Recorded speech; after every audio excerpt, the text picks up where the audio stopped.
Good morning, dear students. In my previous video, we have already discussed about the poem that is the wind. In today's video, we will discuss about the question answers. The first question is, what are the things the wind does in the first stanza? ऐसी क्या क्या चीज़ें हैं जो हवा अपने पहले वाले पैराग्राफ में जो हमने पढ़ा था उसमें करती है? इसका आंसर है ये वाला first point.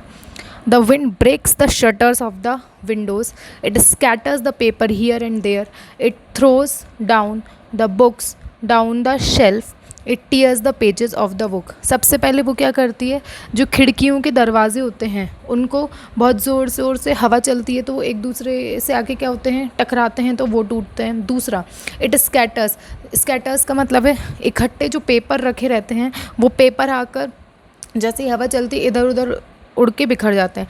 It throws down the books down the shelf. और जो किताबें शेल्फ में या अलमारी में रखी हुई हैं वो वहाँ से नीचे गिर जाती हैं. It tears the pages of the book. और उसी तरीके से जो किताबें हैं उनके पेजेस भी क्या फट जाते हैं. Now the second question is, have you seen anybody winnowing grain at home or in a paddy field? What is the word in your language for winnowing? What does the people use for winnowing? ये पूछ रहे हैं आपने क्या, have you seen anybody winnowing grain, grain को विनो करते हुए किसी को देखा है पैडी फील्ड में या घर में? ये वर्ड जो विनोइंग है इसका मतलब क्या होता है आपकी लैंग्वेज में, और पीपल इसे आखिर यूज़ क्यों करते हैं? अब आंसर है इसका ये वाला second point. Yes, I have seen people winnowing. मैंने लोगों को विनोइंग करते हुए देखा है. We use separate for winnowing. Separate का मतलब क्या होता है, अलग करना. In our language it is बरसाना. बरसाना मतलब इधर उधर से आना. People use stands, fans and grains mixed with shaft to winnowing, for winnowing. लोग स्टैंड का, पंखे का या ग्रेन का यूज़ करते हैं किस चीज़ के लिए, winnowing. When the fans blow air, the grains and the shaft get separated. जब लोग हवा चलाते हैं उससे क्या होता है, ग्रेन्स और शाफ्ट अलग हो जाते हैं. इस प्रोसेस को हम क्या बोलते हैं, विनोइंग बोलते हैं. आपका थर्ड क्वेश्चन है ये, व्हाट डज द पोइट से द विंड गॉड विनोज? किस चीज़, हवा जो चल रही है वो किस चीज़ को हिला रही है या किस चीज़ को किस चीज़ से अलग कर रही है? तो गॉड जो हवा के देवता हैं वो क्या कर रहे हैं? इसका आंसर है ये third point. The wind god winnows homes, doors, rafters, wood, bodies, lives and heart. वो घरों को हिलाते हैं, डोर्स को, राफ्टर्स को, लकड़ियों को, बॉडीज़ को, लाइव्स को. मतलब यहाँ पे विंड का कंपैरिजन किसी की लाइफ से किया गया है. एक बात ये होती है कि अगर तेज़ हवा चलती है तो वो जो टूटने वाली चीज़ें होती हैं, जो कमज़ोर चीज़ें होती हैं उन्हें तोड़ देती है, लेकिन मजबूत चीज़ें जैसे कि किसी की बॉडी हो उसको उड़ा के ले जाती है, यहाँ वहीं का उसी बात का कंपैरिजन बताया हुआ है. फोर्थ पॉइंट है आपका ये, what should we do to make friends with the wind? हमें अगर हवा से दोस्ती करनी है तो हमें उसके लिए क्या करना पड़ेगा? फोर्थ पॉइंट का आंसर ये है, we should build strong homes and join the doors firmly. अगर हमें हवा से दोस्ती करनी है तो हमें हमारे घरों के दरवाज़ों को मजबूत रखना पड़ेगा और एक दूसरे से जोड़ के रखना पड़ेगा.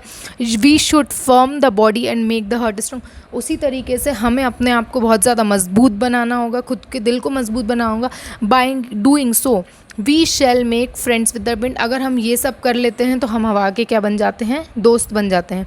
अगला क्वेश्चन है ये fifth question, what do the last 4 lines of the poem mean to you?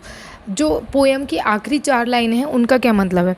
The last 4 lines means, इसका आंसर ये है, द लास्ट 4 लाइन्स जो फिफ्थ पॉइंट है, मैंने गलती से सिक्स्थ पे टिक कर दिया, इसका आंसर है फिफ्थ पॉइंट ये. The last 4 lines means the wind troubles weak people. Wind किसको परेशान करती है?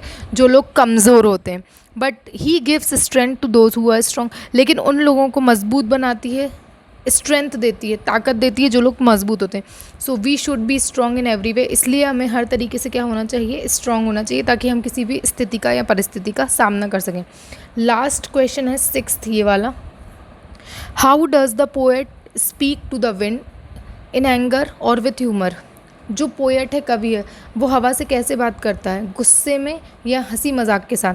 You must also have seen or heard of the wind crumbling lives. What is your response to this? Is it like the poets? और आपने भी सुना होगा उसको देखा होगा, क्रम्बलिंग लाइफ्स। क्रम्बल का मतलब है एक दूसरे के ऊपर थोड़ा ज़ोर शोर करना। What is your response to, आपको इसका क्या रिस्पॉन्स है? आंसर है इसका ये 6 point. The poet speaks to the wind with humour. Poet wind से बात कैसे करता है? ह्यूमर के साथ। ह्यूमर के साथ मतलब उसे कुछ समझाने की कोशिश करता है, लेकिन मस्ती मजाक में, या किसी को बुरा ना लगे उस तरीके से। आई have scene and heard the wind troubling lives. और मैंने देखा है हवा लोगों की लाइफ को क्या करती है, पर लोगों को परेशान करती है। कैसे? जब तेज़ हवा चलती है तो आंधी तूफान आ जाते हैं। My response is like that of poet. The poet indirectly challenge a विज टू ट्रबल हिम। यहाँ पे जो पोइट है, कवि है, वो विंड से बोल रहा है तुम मुझे चैलेंज करके दिखाओ। It means he is not weaker than wind. और यहाँ पे ये बताया जा रहा है जो पोइट है वो विंड से क्या नहीं है, वीक नहीं है। एक क्वेश्चन इसमें नीचे आपका ये दे रखा है, ये सेकेंड वाला। The poem you have just read is originally in Tamil. ये जो पोएम आपके कोर्स में इंक्लूड की गई है, इसे ओरिजिनली तमिल में लिखा गया था। क्या do you know any such poems in your language? क्या आपको ऐसी पोएम आपके लैंग्वेज में पता है? ये question exam point of view से तो इम्पॉर्टेंट नहीं, पर हम लोग जस्ट बेसिक नॉलेज के लिए पढ़ सकते हैं। इसका आंसर है I do not know any such poems in Hindi. मैं हिंदी में ऐसी किसी पोएम को नहीं जानता, पर but in English there is a such a poem. English में ज़रूर है, जैसे ode to the west wind. Ode to the west wind एक पी.बी. शैली के द्वारा लिखी गई है, जो विंड के पावर को, जैसे यहाँ हवा की ताकत को बताया गया, वहाँ पे भी हवा की ताकत को बताया गया। बेटा आप इन सब क्वेश्चन आंसर्स को अपनी क्लास वर्क कॉपी में लिखेंगे, इन्हें बाकायदा याद भी करेंगे। जब भी आपके एग्ज़ाम्स होंगे, ऑनलाइन हो या स्कूल में हो, आपको इन सबको पढ़ना है, इसलिए प्लीज़ पढ़ना शुरू कर दीजिए। कोई डाउट हो तो आप फिर से वीडियो को दोबारा देखिए। Thank you.